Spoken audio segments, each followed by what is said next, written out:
sejahtera untuk kita semua dimanapun Anda berada.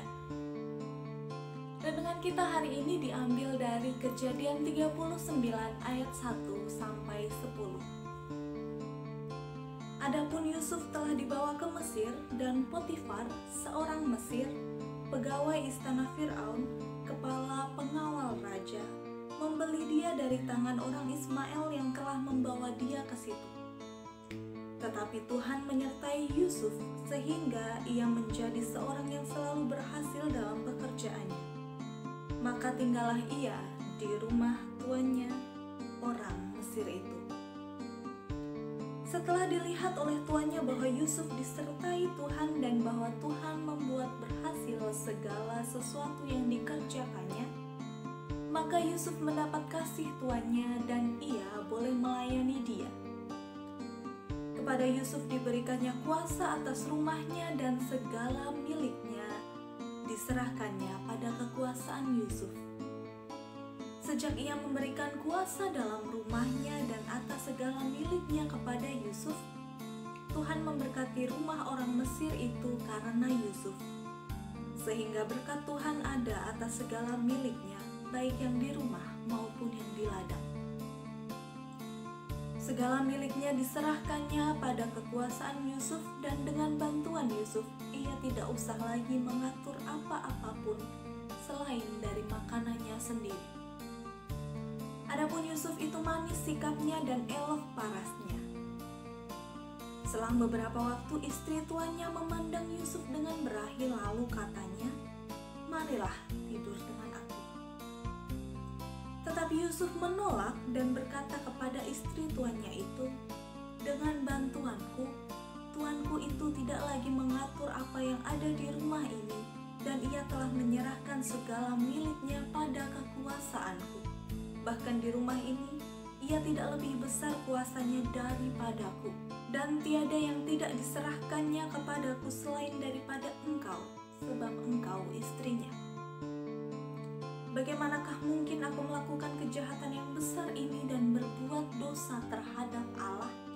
Walaupun dari hari ke hari perempuan itu membujuk Yusuf, Yusuf tidak mendengarkan bujukannya itu untuk tidur di sisinya dan bersetubuh dengan dia. Saudara, bacaan kita pada hari ini mengisahkan tentang Yusuf, anak dari Yakub. Kalau kita baca dari perikop-perikop sebelumnya, kita bisa lihat bahwa Yusuf adalah anak kesayangan Yakub. Kasih sayang yang diberikan Yakub kepada Yusuf membuat saudara-saudaranya iri, bahkan membenci Yusuf. Kemudian dia dijual kepada seorang pedagang.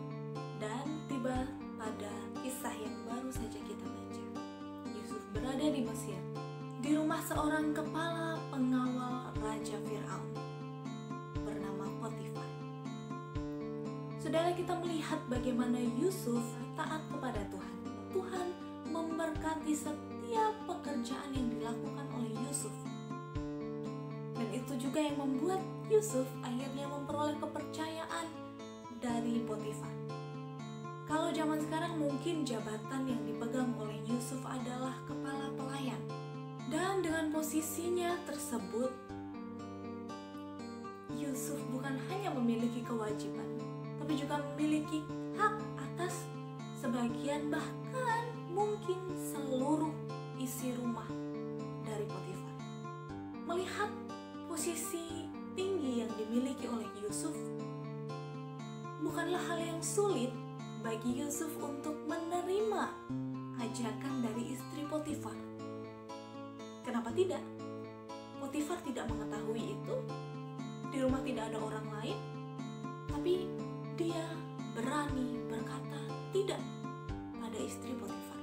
Satu hal yang dipegang oleh Yusuf, bahwa Tuhan ada mengawasi dia.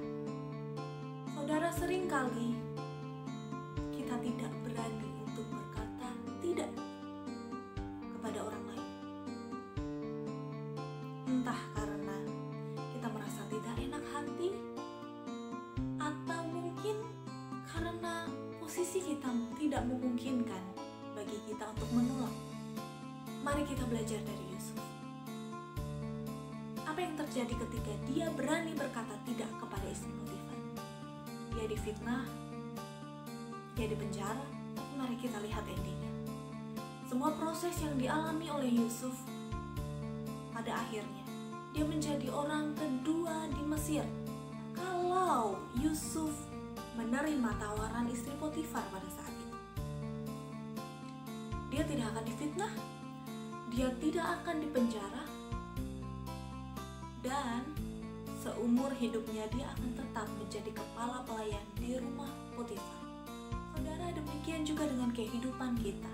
Ketika kita ditawarkan hal yang menggiurkan, tapi justru menjerumuskan kita ke dalam dosa. Beranikah kita berkata tidak untuk tawaran yang menjerumuskan